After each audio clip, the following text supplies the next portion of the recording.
প্রিয় দর্শক, আসসালামু আলাইকুম।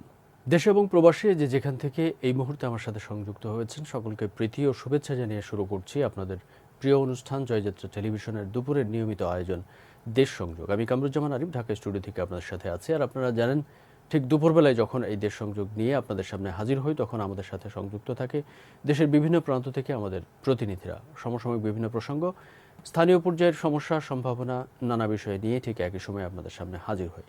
আজকেও আমাদের সাথে সংযুক্ত আছেন আমাদের প্রতিনিধিরা। শুরুতেই আপনাদেরকে নিয়ে যেতে চাই মতলব উত্তর থেকে আমাদের সাথে আছেন আমাদের বিশেষ প্রতিনিধি জাকির হোসেন বাদশাহ। আমরা যাব তার কাছে সেখানকার সার্বিক অবস্থা জানার জন্য। জাকির হোসেন বাদশাহ, আপনি শুনতে পাচ্ছেন নিশ্চয়ই আমাকে? জি আরিফ, আমি শুনতে পাচ্ছি। ধন্যবাদ জাকির হোসেন বাদশাহ আমাদের সাথে সংযুক্ত হওয়ার জন্য। এই মুহূর্তে কোথায় অবস্থান করছেন এবং কি বিষয় রয়েছে আপনার কাছে? জি আরিফ, আপনাকে ধন্যবাদ। আমি দাঁড়িয়ে আছি মতলব উত্তর উপজেলা পূর্ব ফতেপুর ইউনিয়ন সাহেব বাজার। আপনি জানেন, সারা বাংলাদেশে যেভাবে করোনা দিন দিন বেড়ে চলছে, সেই ধারাবাহিকতায় সরকার লকডাউন দিয়েছে। সেই লকডাউন অন্যান্য চিত্রের কথা আমি জানি না, তবে মতলব উত্তরে এই লকডাউন সর্বোচ্চ মানুষ পালন করছে এবং প্রশাসনের কঠোর নজরদারিতে এবং থানা পুলিশ মাঠে তৎপরতার কারণে মতলব উত্তরে স্বতঃস্ফূর্ত ভাবে লকডাউন পালিত হচ্ছে। এই লকডাউন পালনের কারণে আপনি জানেন, অনেক যারা নিম্ন আয়ের লোকজন আছেন তারা খুবই বিপাকে আছেন, তারা কর্মহীন হয়ে পড়েছেন। আমরা দেখেছি যারা জনপ্রতিনিধি, যারা অনেক সময় রাজনীতি মঞ্চে তারা বক্তব্য থাকেন, সাধারণ মানুষ যারা অসহায় তাদের সেবা করার লক্ষ্যে তারা বিভিন্ন সময় প্রতিশ্রুতি দিয়ে তারা জনপ্রতিনিধি হয়েছেন। সেই বিষয়টি আমরা অনেক অনেক সাধারণ মানুষ যারা কর্মহীন মানুষ আছেন তাদের সাথে কথা বলেছি। তারা এই বিষয়টা দুঃখ করে বলেছেন, আজকে দেশে যে মহামারী দুর্যোগ চলছে, আমরা সরকারের নির্দেশনা মানছি, কিন্তু আমাদের পাশে জনপ্রতিনিধি যারা আছেন তাদের এইভাবে আমরা তাদের সাড়া পাচ্ছি না। আমি কথা বলবো, আমার সাথে অতিথি হিসেবে আছেন এই ফতেপুর পূর্ব ইউনিয়নের আওয়ামী লীগের সাধারণ সম্পাদক কাজী সালাউদ্দিন। আমি আপনার কাছ থেকে জানতে চাইবো, আপনারা রাজনীতি করেন, রাজনীতি করে আসছেন, দীর্ঘদিন আপনার আওয়ামী লীগের সাথে সম্পৃক্ত। দল নৌকা নিয়ে অনেক যারা জনপ্রতিনিধি হয়েছে, চেয়ারম্যান, মেম্বার এবং পৌরসভা যারা নেতৃত্ব দিচ্ছে, তারা এইভাবে সাধারণ মানুষের পাশে এখনো আসছে না। এই বিষয়টা আপনি কিভাবে দেখছেন আর কি বলতে চান? আসলে ব্যাপারটা তো দুঃখজনক। যারা জনপ্রতিনিধি তাদের তো অবশ্যই জনগণের পাশে থাকতে হবে বিপদের সময়। যদি জনগণের পাশে তারা না থাকে তাহলে তো সময় মতো জনগণ তার জবাব দেবে। আহ, আমি এটা যে আপনার ইউনিয়নে যারা সাধারণ মানুষ আছে, কর্মহীন মানুষ আছে, তাদের পাশে আপনারা কি দাঁড়িয়েছেন কিনা, বা আপনার স্থানীয় যারা নেতৃবৃন্দ আছেন তারা কাজ করছেন কিনা, এই বিষয়ে একটু জানতে চাই। আসলে আমাদের যদি মত হয়, যিনি সর্বক্ষণই আমাদের সাথে যোগাযোগ রাখছেন, যারা সহায় বা যারা খাবার কষ্ট পায়, যদি কেউ আমাদের সাথে যোগাযোগ করে আমরা তাদের কিছু খাবার দেওয়ার ব্যবস্থা করি। এবং আসলে ব্যাপক হারে করা তো আমাদের পক্ষে সম্ভব না। আমাদের যে সাধ্য, আমাদের যে সাধ্য মতো আমরা চেষ্টা করছি জনগণকে করোনার যে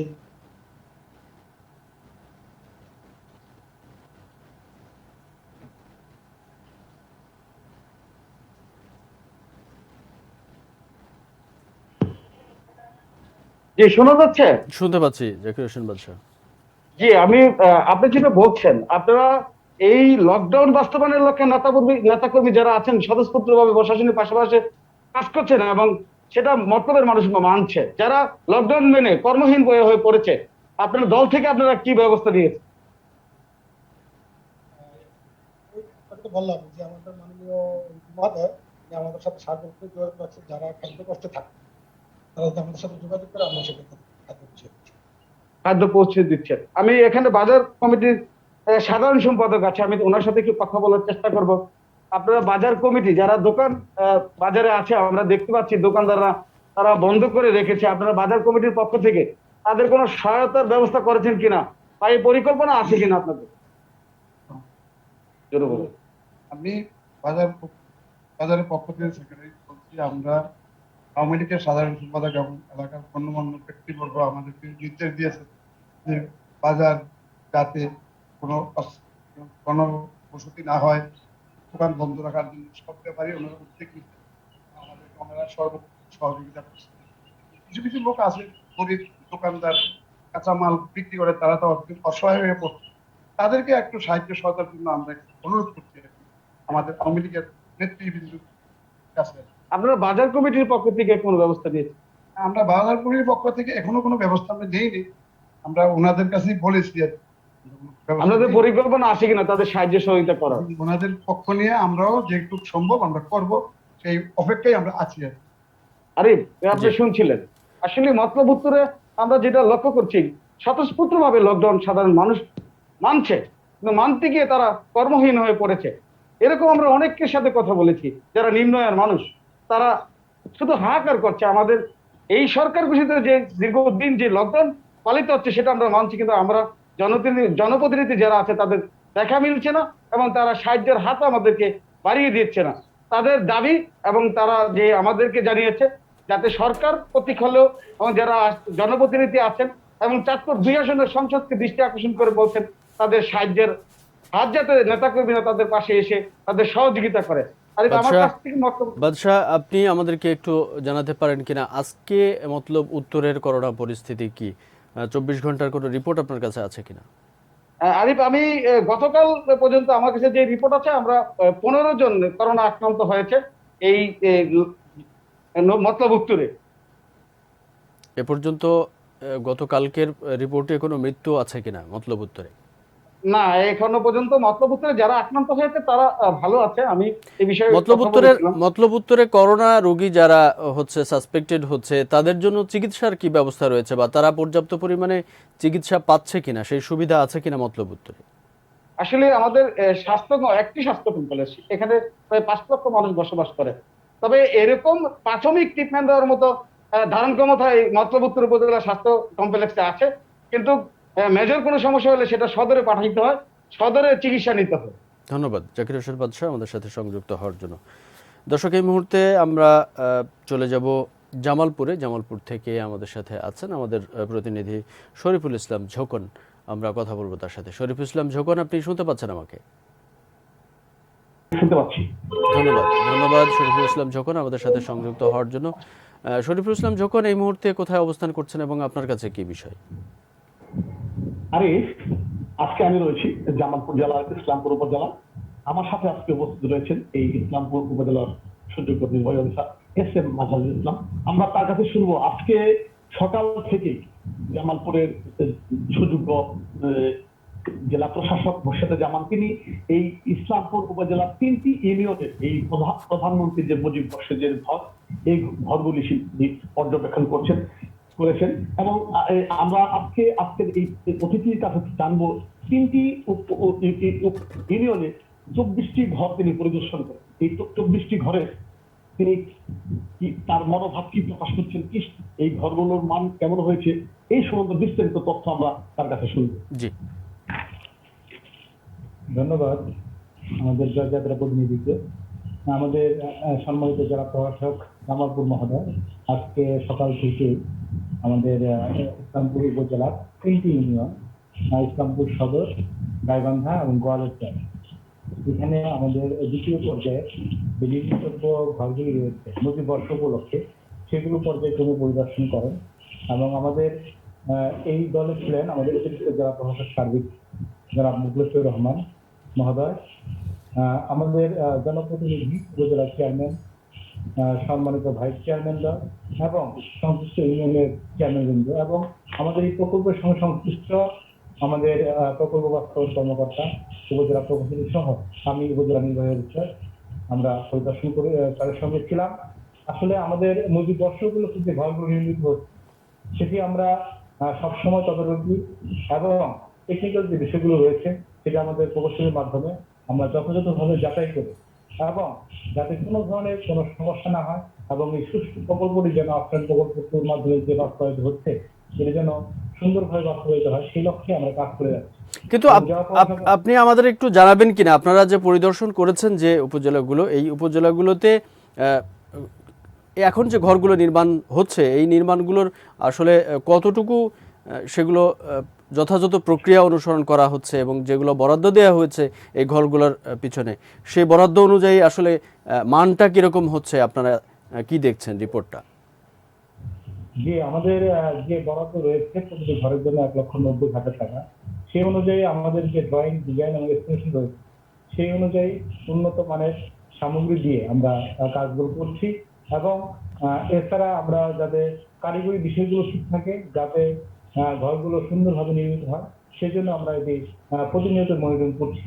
কিন্তু সারা দেশের যে চিত্র আমরা দেখছি, আপনারা যে রিপোর্টটা দিচ্ছেন সেই রিপোর্টের সাথে তো একদমই কোনো ধরনের মিল আমরা দেখছি না।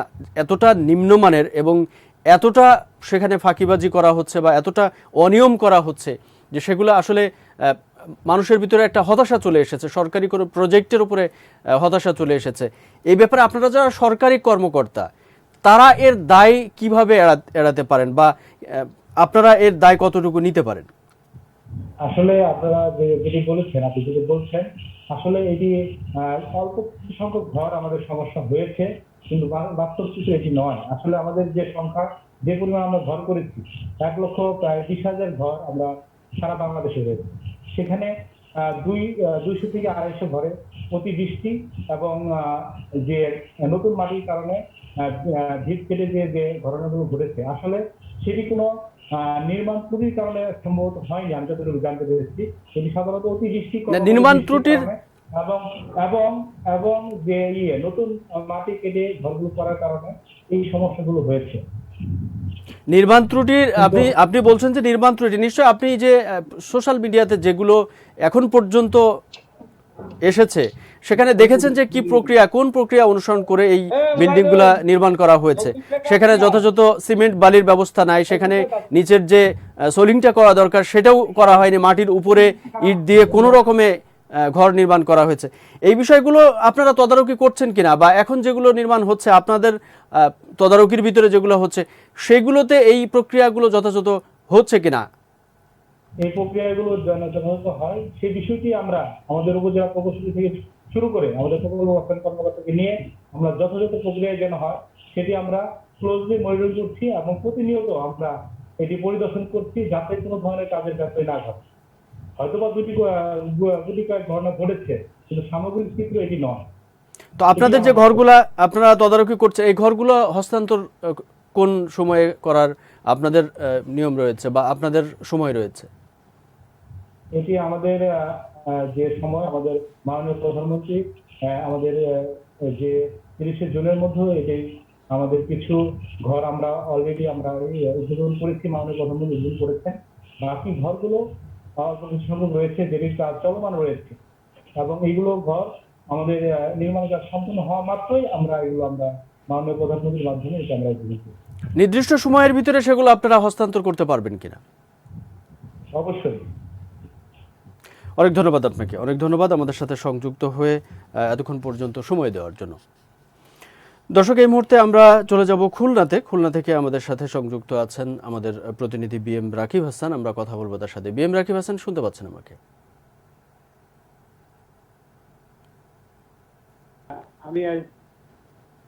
হ্যাঁ আরিফ, ধন্যবাদ আপনাকে। আপনাকেও ধন্যবাদ আমাদের সাথে সংযুক্ত হওয়ার জন্য আজকের দেশ সংযোগে। রাকিব হাসান, আপনি এই মুহূর্তে কোথায় অবস্থান করছেন এবং আপনার কাছে কি বিষয়? হ্যাঁ আরিফ, আমি এই মুহূর্তে অবস্থান করছি খুলনা জেলার কয়রা উপজেলার 2 নম্বর সদর ইউনিয়নে। এখানে আমরা কথা বলবো এক ভুক্তভোগী পরিবারের সাথে। ভুক্তভোগী পরিবারের সাথে। আসলে এই পরিবারে একটা 12-13 বছরের একটা মেয়ে দর্শন হয়েছে। হওয়ার পর 3 জন আসামি ছিল, 2 জন আসামিকে বাদ দেওয়া হয়েছে, একজনকে রাখা হয়েছে। আসলে এটা কি কারণ হলো, ভুক্তভোগীর কাছ থেকে আমরা বিস্তারিত জানবো ঘটনাটা। আমাদের এখানে অনুষ্ঠান হচ্ছিল, সেখান থেকে আমি ফেরার সময় 2 জন লোক আমার হাত ও মুখ চেপে ধরে। সেখান থেকে আমি চিৎকার করার চেষ্টা করি, কিন্তু তারা আমার চিৎকার করতে দেয় না, আমার দম বন্ধ হয়ে যেতে লাগে। ওখান থেকে সেই 2 জন আমাদের বাড়ির পাশে একটা বিলে নিয়ে যায় জোরপূর্বক। সেখানে গিয়ে দেখি আসামি চিরঞ্জিত দাঁড়ায় আছে ওখানে, এবং ওরা আমাকে ওইখানে জোরপূর্বক ঠেলে ফেলাই দেওয়ার পরে ওরা দূরে গিয়ে দাঁড়ায় থাকে এবং চিরঞ্জিত আমার ইচ্ছার বিরুদ্ধে আমার ধর্ষণ করে। আর বাকি যে 2 জন, এই 2 জন কি সহযোগীরা? এই 2 জনও আপনার সাথে খারাপ আচরণ করেছে? ওরা আমারে ভয় দেখাইছে এবং আমারে ওইখান থেকে তো হাত মুখ চেপে ধরে নিয়ে গেছে। এরপরে রাকিব হাসান, ঘটনাটা তো আমরা শুনলাম, আপনি আমাদেরকে একটু বলবেন যে এই ঘটনার পরবর্তী কি হয়েছে, ঘটনার যে মামলাগুলো হয়েছে মামলাগুলো কোন প্রক্রিয়ায় রয়েছে এবং যারা আসামি রয়েছে এই 3 জন আসামি কোন প্রক্রিয়ার ভিতরে আছে এখন? এর পরবর্তীতে ও মামলা করার পর, ওরা যখন মামলা করার পর ওখান থেকে ওসি সাহেব 2 জনকে বাদ দিয়ে একজনকে অ্যারেস্ট করছে দীর্ঘদিন পর অ্যারেস্ট করার পর একজনকে জেল হাজতে আছে একজন, আর 2 জন এখনো ধরছে না। এখন ভুক্তভোগীর দাবি হচ্ছে একটাই যে আসলে ওরাও অপরাধী, তাহলে ওদের কেন বাদ দেওয়া হলো? তারা এই জন্য আমাদের জয়যাত্রা টেলিভিশনের মাধ্যমে মাননীয় প্রধানমন্ত্রীর কাছে এই বার্তাটা পৌঁছে দিতে হচ্ছে, এই মেসেজটা।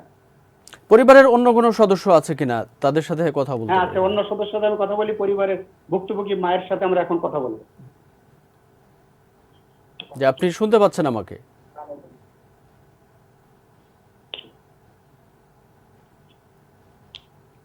আপনি শুনতে পাচ্ছেন আমাকে?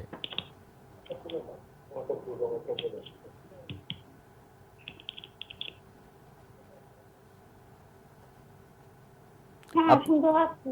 জি, আপনি আমাদেরকে একটু বলবেন যে আপনার মেয়ের সাথে যে আচরণটি হয়েছে বা যে কাজটি হয়েছে এরপরে এটা কতদিন আগে হয়েছে এই ঘটনাটি? ঘটনাটি 24 তারিখে হয়েছে।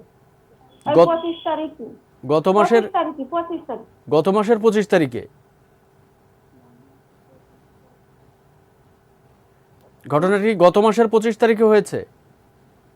গত মাসের 25 তারিখে না, এটা হচ্ছে 3 মাস হয়ে গেছে, 3 মাস। 3 মাস হয়ে গেছে। এখন 3 মাসের ভিতরে হ্যাঁ।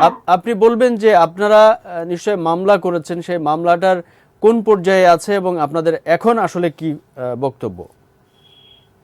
এই মামলাটা আমরা করেছি, আমাদের মেয়ের এই ঘটনার পরে মেয়ে আমার সাথে বললি আমি গ্রামেতে গণ্যমান্য কয়েকজন ব্যক্তি নিয়ে এই বিচার সালিসে বললাম, বসলে ওরা মানেনি, না মানলে আমি চলে গেছি হচ্ছে থানায় যাইয়া, আমি হচ্ছে স্যারের সাথে সবকিছু বলেছি। স্যারেরা কাছে তাহলে বসেন, আমরা হচ্ছে মামলাটা করে নেবেন। আমরা বসে সেইভাবে রাত 12টার সময় মামলা করি। তারিখ হচ্ছে 25 তারিখে আমার মামলা করার পরে এবার ইজাহার তুলে দেখেছি, আমরা ওই জায়গায় 3 আসামির নাম বলেছি। বলার পরে ওরা সেইভাবে কিভাবে লিখে নিচ্ছে আমরা বলতে পারবো না, ওটা আমি ইজাহার তুলে দেখি সে ওই জায়গায় 1 জন আসামির নাম আর 2 জন আসামির নাম বাদ পড়ে গেছে। এই 2 জনের যে নাম বাদ দেওয়া হয়েছে, এই 2 জনের কেন বাদ দেওয়া হলো আপনারা কি ধারণা করছেন? হ্যাঁ, এই যে কেন বাদ দেওয়া হয়েছে স্যার, এইটা আমরা বলতে পারবো না। আমরা সব জায়গায় বলে আসতেছি যে 3 আসামির নাম, এখন সে জায়গায় 1 আসামি করতেছে আর 2 আসামি ছেড়ে দিয়ে ছুটছে। স্যার এই বিষয়টা আমরা চাই, আমরা এইটা থেকে সরাসরি প্রধানমন্ত্রীর কাছে পরিচালনা করতেছি। রাকিব হাসান, আপনি আমাদেরকে একটু বলতে পারেন কিনা যে 2 জন ব্যক্তির নাম সেখান থেকে বাদ দেওয়া হয়েছে, সেই ব্যক্তির পরিচয় যদি আপনি আমাদেরকে একটু বলেন।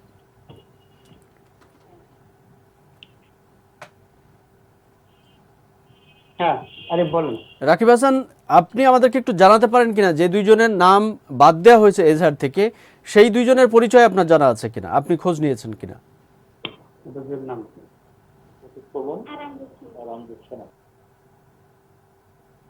যাচ্ছে না এই 2 জন আসামির নাম। তো তাদের সম্পর্কে আপনি খোঁজ নিয়েছেন কিনা?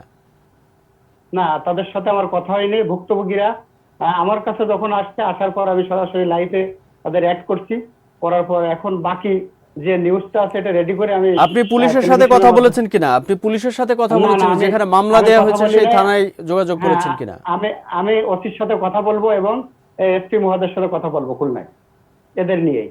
জি এখনো কথা বলিনি। জি, যথাযথ যে প্রক্রিয়াগুলো আছে নিশ্চয়ই আপনি সাংবাদিক হিসেবে সেই কাজগুলো করবেন এবং এই তথ্য উদ্ধার করার চেষ্টা করবেন যে তাদের 2 জনকে কেন বাদ দেওয়া হয়েছে, তাদের কোনো ধরনের প্রভাব আছে কিনা বা কি কারণে বাদ দেওয়া হয়েছে সেই বিষয়গুলো নিশ্চয়ই আপনি খুঁজে বের করার চেষ্টা করবেন। আর ভুক্তভোগী পরিবারের প্রতি সমবেদনা জ্ঞাপন করছি এবং আপনাদের আমরা এতটুকু আশ্বাস দিতে পারছি যে এই অনুষ্ঠানটি যখন প্রচার হচ্ছে তখন নিশ্চয়ই আপনার যে এলাকায় যারা জনপ্রতিনিধি রয়েছেন, সাধারণ মানুষ রয়েছেন এবং প্রশাসন রয়েছেন তাদের দৃষ্টিগোচর হবে এবং এরপরে এই যে মামলাটি সম্পর্কে যথাযথ তদারকির মাধ্যমে ব্যবস্থা গ্রহণ করা হবে এবং আপনারা সুষ্ঠু বিচার পাবেন, সেই প্রত্যাশা আমরাও করছি, যেমনটি আপনারা করছেন।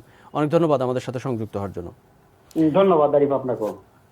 দর্শক, এই মুহূর্তে আমরা আপনাদেরকে নিয়ে যাব কুমিল্লাতে। কুমিল্লা থেকে আমাদের সাথে আছেন আমাদের প্রতিনিধি সাইফুল ইসলাম সুমন। আমরা কথা বলবো তার সাথে। সাইফুল ইসলাম সুমন, শুনছেন আমাকে?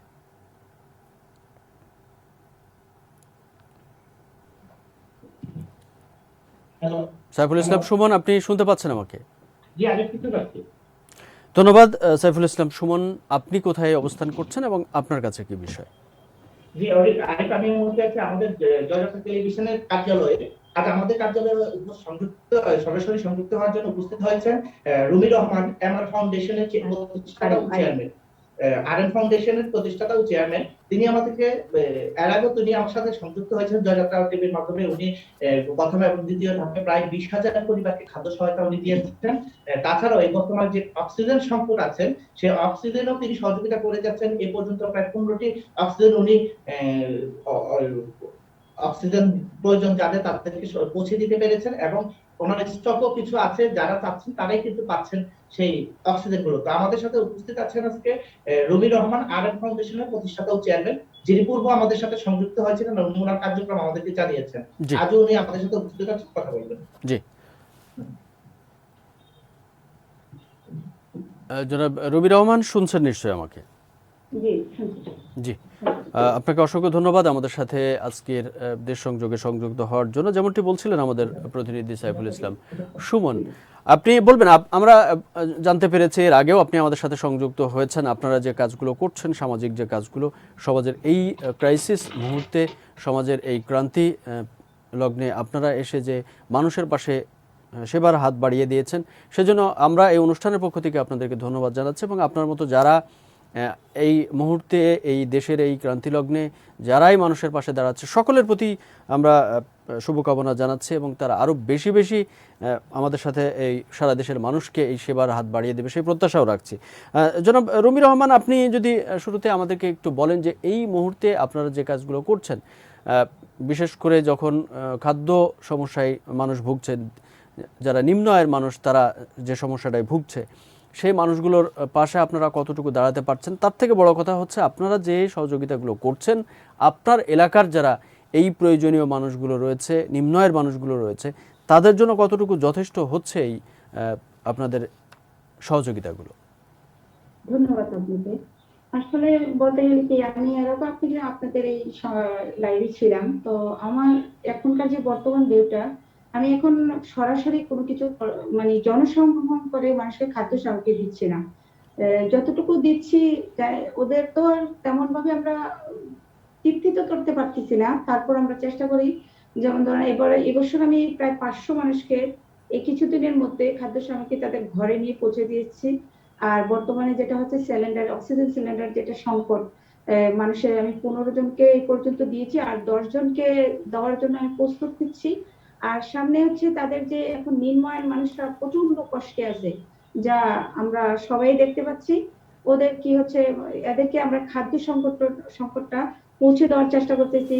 তারপর আমরা আরেকটা বিষয় হচ্ছে কি, যে ওরা খাদ্য চাইতে যে বিশেষ করে মানে অসুস্থ ফিল করতেছে, যে ওষুধ কেনার পয়সা নাই, তাদের অক্সিজেন কেনার কিছু হচ্ছে না, হসপিটালে তারা বেড পাচ্ছে না, তো কিছু মানুষ বাসায় বসে তারা থেকে মানে সুস্থ হওয়ার চেষ্টা করতেছে। ওদের পাশে গিয়ে আমি এখন চেষ্টা করছি দাঁড়ানোর জন্য। আমার টিম সবাই চেষ্টা করতেছে। আমার আরএম ফাউন্ডেশনের পক্ষ থেকে যিনি চেয়ারম্যান, আমি চেয়ারম্যান সাহেব আর আমার যে উপদেষ্টা আছে, ওরা সবাই আমার এই সাহায্য করতেছে। আমার বন্ধু বান্ধব যারা আছে, পূর্বে যেটা করেছি আমি একাই করেছি আমার নিজস্ব অর্থায়নে। এবার যেটা করতেছি সেটা আমার বন্ধু এবং আমার হাজবেন্ড, যারা আমার সহকর্মীরা আছে, আমার ছোট ভাই সুমন, শিয়া, আরো ওরা সবাই আমাকে সহযোগিতা করে। ওরা আমাকে সহযোগিতা করে, যেটা আমি মানে এগিয়ে যেতে পারতেছি এবং তাদের পাশে দাঁড়াইতে পারতেছি। আর বিশেষ কথা হচ্ছে যে আমার আরো বিত্তশালী আছে, আর আমার ফ্রেন্ড সার্কেল আছে, ওরা বলছে যে এই সামনে যতদিনে থাকবে আমরা কার্যক্রম করে যাব, যতটুকু আমাদের সাধ্য এবং সামর্থ্য কুলায় ততটাই আমরা করে যাব, আর কি আমরা চালিয়ে যাব। তো কুমিল্লাতে আপনারা যে সহযোগিতাটা করছেন, এই সহযোগিতাটা আসলে কতটুকু পর্যাপ্ত হচ্ছে? আপনাদের এলাকার মানুষের যে প্রয়োজনীয়তা, সেই প্রয়োজনীয়তার তুলনায় আপনারা কতটুকু করতে পারছেন? অ্যাকচুয়ালি প্রয়োজন তো আর ফুরাচ্ছে না। আমরা যতটুকু দিচ্ছি, কতজনকে বা দিতে পারতেছি, আমরা মনে করেন না হয় আমি 1 লক্ষ মানুষকে দিলাম বা 10,000 মানুষকে দিলাম, না আরো বাকি তো রয়ে গেল, তাই না? এরকম যদি আমাদের মতো সবাই যদি তাদের পাশে দাঁড়ায়, সবাই, তাহলে তাদের সামনে একটু হলেও মানে আমরা সেই বাঁচতে পারবো। আমি সেটাই জানতে চাচ্ছি যে কুমিল্লাতে আরো যারা আপনাদের মতো বিভিন্ন সংগঠন রয়েছে, বিশেষ করে সামাজিক সংগঠন রয়েছে বা অন্যান্য যে বড় বড় ব্যবসা প্রতিষ্ঠান রয়েছে বা ব্যবসায়ী রয়েছে বা বিত্তবান মানুষ রয়েছে, তারা কুমিল্লার মানুষদের এই দুর্দিনের সময় কতটুকু দাঁড়াতে দেখছেন আপনি? হ্যাঁ, এটা বলবো কি, এটা যার যার ইচ্ছা, তাই না? যার যার ইচ্ছা মতো যারা কাজ করবে। এখন আমি বলি তো সেটা সবাই আমরা হয়তো প্রচার করতে পারবো যে আপনারা কিছু করেন, তো এটুকু আমাদের মতো যারা আছে তারা সবাই মিলে যদি এই কাজগুলো করি, তাহলে কিছুটা হলো আমাদের লাগামে আসতে পারে। আর এই করোনা কবে বা কখন শেষ হবে সেটা তো আর আমরা বলতে পারবো না, সেটা মহান রাব্বুল আলামিন জানে। তারপরও আমরা চেষ্টা করবো যে সবাই মিলে, যেন, আমার কথা হচ্ছে আমরা যারা আছি বিত্তশালী, যারা খেতে পারতেছি, আমাদের কিছুটা অংশ যদি তাদেরকে আমরা সাহায্য করি, তাহলে ওরা বাঁচতে পারবে। আপনি জানেন না হয়তো যে এই বর্তমান পরিস্থিতিতে রিক্সা চালক ভাত পাচ্ছে না, তাদের, আমার নিজেকে কষ্ট মনে হচ্ছে যে তাদের এই অসহকৃত দেখে যে আসলে তারা কোথায় দাঁড়াবে। ভালো ভালো মানুষ, আপনার যে শুধু রিক্সাওয়ালা যে দিনমজুর তারা না, আমাদের এখন এমন পরিস্থিতি হচ্ছে, আপনার যে কিছু কিছু প্রতিষ্ঠান আছে যে বেসামরিক, ওরা খুব কষ্টে আছে। এখন তাদেরকে আমরা, কিছু কিছু মানুষ আছে যাদের কথা বলতে পারছে না, নীরব, তারা কিছুই বলে না, আমরা এখন চেষ্টা করি তাদের বাসায় যে কিছু খাদ্য সামগ্রী নীরব যে ওরা মানে তাদের বাসায় পৌঁছে দেওয়ার চেষ্টা করছি। আর এই পরিস্থিতিতে সরকারি বা কি করবে, আমরা সবাই এগিয়ে আসতে হবে। একাই সরকারের মানে দিকে তাকিয়ে থাকলে আমাদের চলবে না। আমরা বিত্তশালী যারা আছে, আমার মতে যেটা আমি বলবো, যে সরকারের দিকে না তাকিয়ে আমরা যারা বিত্তমান বা যারা কিছুটা চলতে পারতেছে, আমাদের কিছু থেকেও যদি ওদেরকে কিছুটা সাহায্য করি, নিশ্চয় ওরা বাঁচতে পারবে। আমার মতে হচ্ছে এই মহামারী কবে যাবে সেটা তো আমরা কেউ বলতে পারি না, কিন্তু এরই মধ্যে আমাদের বাঁচতে হবে, তাদেরকেও চালাইতে হবে। এটা রবি হচ্ছে রহমান, আমার। সামনে ঈদ আসছে, আপনারা নিশ্চয়ই আপনাদের এই পরিকল্পনার ভিতরে আছে যে সামনে যখন ঈদ আসছে ঠিক এই মুহূর্তে যে কঠোর লকডাউন, এমনিতেই মানুষ দুর্বিষহ জীবনযাপন করছে যারা নিম্ন আয়ের মানুষ। এই অবস্থায় যখন সামনে ঈদ আসছে, কোরবানির ঈদ, তখন কিন্তু আরও বেশি তারা সন্তানদের মুখের দিকে তাকিয়ে আরও বেশি তারা কষ্টের ভিতরে ভুগছে। তো এই অবস্থায় আপনারা যারা আছেন, ঈদ কেন্দ্রিক কোনো ধরনের চিন্তাভাবনা করছেন কিনা তাদের বাসায় যাতে সেমাই চিনি এরকম কোনো ব্যবস্থা, বা তারা যাতে ঈদের দিন কিছু একটু কিনে খেতে পারে, এরকম কোনো চিন্তা ভাবনা আপনারা করছেন কিনা? জি, জি, এটা নিয়ে আমার বিশেষ চিন্তা। আমি এদের জন্য আমি প্রায়, আমার টার্গেট আছে প্রায় 2,000-এর মতো মানুষকে, আমার যতটুকু মানে সামর্থ্যের মধ্যে, আমি 2,000 মানুষকে আমি তাদেরকে সেমাই চিনি থেকে শুরু করে মুরগি, কলার চাল, এগুলো যা দেওয়া যায় তাদের একটা মানে ঈদের জন্য যা যতটুকু প্রয়োজন ততটুকু আমি দেওয়ার চেষ্টা করছি। আমার টিম, আমার RM ফাউন্ডেশন ওটার জন্য প্রস্তুত হচ্ছে, ওদেরকে দেওয়ার জন্য, ঈদ সামগ্রী দেওয়ার জন্য, আমাকে ওদের জন্য কিছুটা খেয়েও মানে শান্তি পায়, সেই চেষ্টায় আমার করা। যেন দেশবাসীর কাছে আমি এটাই দোয়া চাবো, যেন আমাদের এই ফাউন্ডেশনের জন্য দোয়া করে, যেন সবাই যেন এরকম আমাদের মতো যেন এগিয়ে আসে, তাহলে আমাদের এই কঠিন পরিস্থিতি থেকে আমরা অনেকটা বের হয়ে আসতে পারবো। বাংলাদেশ, সারা বাংলাদেশ ব্যাপী এই পরিস্থিতি, যে যেটা সারা বিশ্বব্যাপী, বাংলাদেশ বলবো কেন, যে তারপরে অনেকটা দেশ এইগুলো কেটে কেটে ওরা কিছুটা হলেও বেরিয়ে আসতে পারছে। আমরাও তো বের হয়ে আসতে হবে। আর একটা বিষয় হচ্ছে, আমি সবাইকে একটাই বলবো যে সচেতন, সবাই যেন সচেতন থাকে, তাহলে আমরা আরো বেশি মানে এইগুলো থেকে বের হয়ে আসতে পারবো। আমি শুধু এটাও না, আমি যে খাদ্য সামগ্রী দিচ্ছি তা না, আমি এই পরিস্থিতির জন্য কিছুটাও ব্যক্ত করছি, সবাইকে এইটাই বলছি যে আপনারা যেন সতর্ক থাকেন, মানে মাস্ক নিয়ে চোখ পরিধান করেন, সরকারের বিধিবিধান মেনে চলুন, এবং যেভাবে পারেন আপনারা একা ফাঁকা ফাঁকা করে চলাফেরা করুন।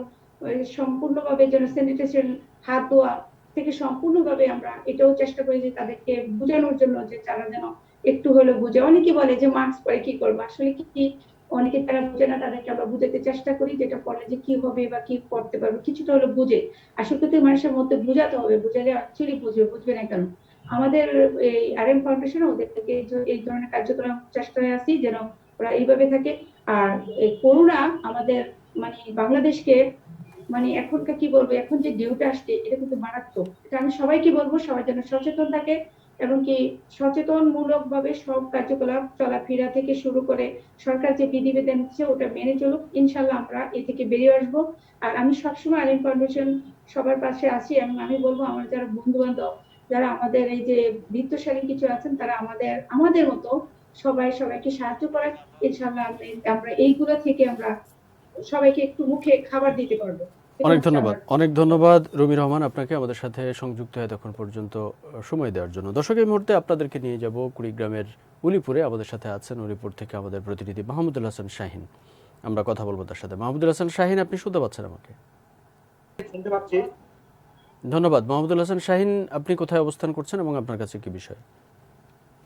আমি এই মুহূর্তে দাঁড়িয়ে আছি কুড়িগ্রামের উদিপুরের গরুর হাটে।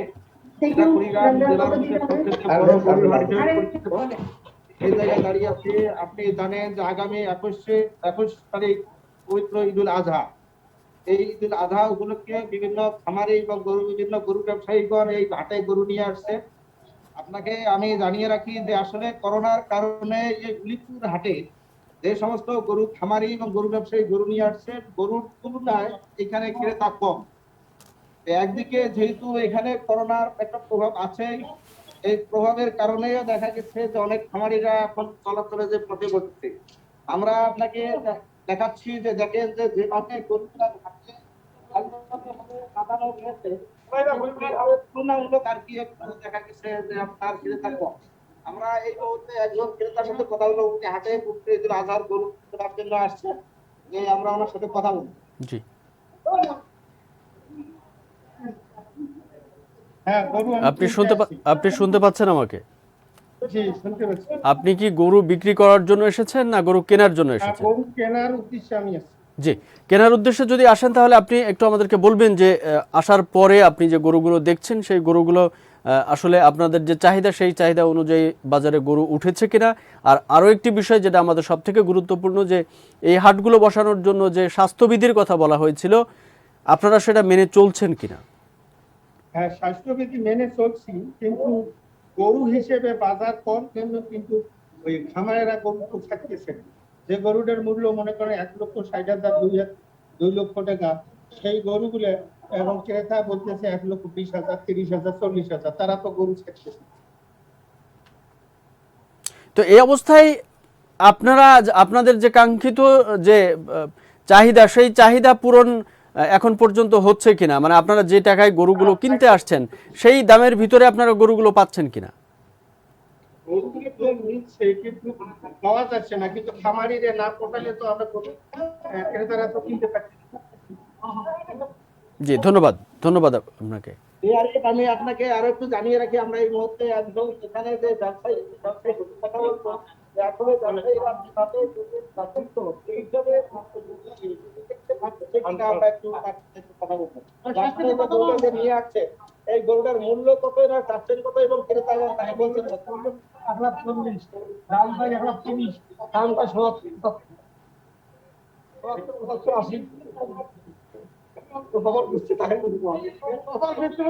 শুনতে পাচ্ছেন আমাকে?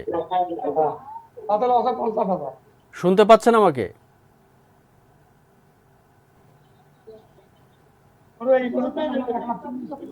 আপনি কি শুনতে পাচ্ছেন আমাকে? যে একটু আমাদেরকে বলবেন যে আপনারা যে গরুগুলো বাজারে উঠিয়েছেন, এই গরুগুলোর ক্রেতা এখন পর্যন্ত আপনারা পাচ্ছেন কিনা, বা আপনারা দাম যেগুলো আপনারা চিন্তা ভাবনা করছেন বা যে দামে বিক্রি করব চিন্তা ভাবনা করছেন, সেই দামের কাছাকাছি আপনারা পৌঁছতে পারছেন কিনা?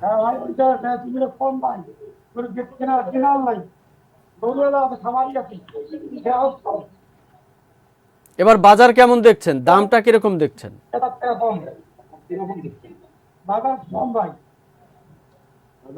ক্রেতা এখন পর্যন্ত যেহেতু ঈদ আসতে আমাদের আরো কয়েকদিন সময় আছে, ক্রেতার সংখ্যা কিরকম দেখছেন বাজারে? ক্রেতার সংখ্যা এখনো কম দেখতে পাচ্ছেন। ধন্যবাদ আপনাকে। আমি এখানকার যিনি হাট কমিটি আছে, আমি তাদের সাথে কথা বলছি। এখানে গরু আছে, 1,000 গরুর মাঝে এখানে যারা হাট মালিক, তাদের সাথে আমি কথা বলছি যে এখন পর্যন্ত তারা এই হাটে 10 থেকে 12টি গরু বিক্রি করেছে। গরুর ক্রেতার চাইতে গরু খামারিগণ বেশি এবং গরু মালিকগণ বেশি, এবং এখানে গরু অনেকে মনে করতেছেন গরুর মূল্য বেশি চাচ্ছেন এবং অনেকে মনে করছেন যে না, গরুর মূল্য তারা ন্যায্য মূল্য পাচ্ছেন না। এই ছিল আজকে আমার কাছে আর কি এইগুলি। অনেক ধন্যবাদ মাহমুদুল হাসান শাহীন, অনেক ধন্যবাদ আমাদের সাথে সংযুক্ত হওয়ার জন্য। দর্শক, এই মুহূর্তে আমরা চলে যাব আমাদের সিটি রিপোর্টার জাকির হোসেন আমাদের সাথে আছেন, আমরা যাব তার কাছে। জাকির হোসেন, শুনতে পাচ্ছেন?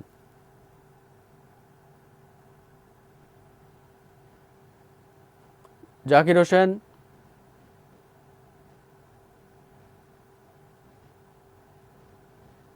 জি, আসসালামু আলাইকুম। ওয়ালাইকুম সালাম। জাকির হোসেন, হ্যাঁ, কোথায় অবস্থান করছেন এবং আপনার কাছে কি আমি বিষয়? এই মুহূর্তে উপস্থিত আছি রাজধানী এয়ারপোর্ট এবং খিলক্ষেতের মধ্যবর্তী অবস্থানে।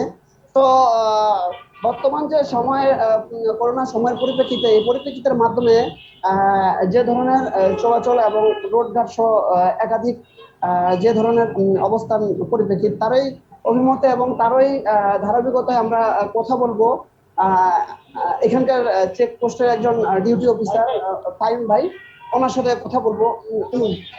ফাহিম ভাই,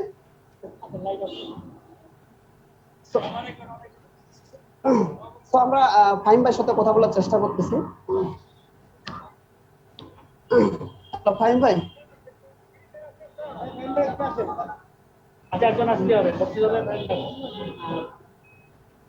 আমাদের সাথে এয়ারপোর্ট এলাকা থেকে সংযুক্ত আছেন আমাদের প্রতিনিধি জাকির হোসেন, আমরা তার সাথে কথা বলার চেষ্টা করছি। সেজন্য উনি আসতে পারতেছেন না। তো যাক, আমরা যে ধরনের পরিপ্রেক্ষিত অনুভব করতেছি যে আপনার এখান থেকে যে ক্যান্টনমেন্টে, এখান থেকে একই অবস্থা আব্দুল্লাহপুর এক পাশে যাওয়া হয়, এক পাশে বনানীতে যাওয়া হয়। রাস্তাঘাট মোটামুটি স্বাভাবিকভাবে সচল আছে। জাকির হোসেন, রাস্তায় যে মানুষগুলো আপনি দেখছেন, তারা স্বাস্থ্যবিধি, তাদেরকে কতটুকু স্বাস্থ্যবিধি মেনে আপনারা চলতে দেখছেন? জি, হ্যালো। রাস্তায় যে মানুষগুলো দেখছেন, সেই মানুষগুলো কতটা স্বাস্থ্যবিধি মেনে চলছে? হ্যাঁ, এই মুহূর্তে যে ধরনের গাড়ি যাচ্ছে এবং স্বাভাবিকভাবে রিক্সা যাচ্ছে, মানুষের সংখ্যা খুবই কম।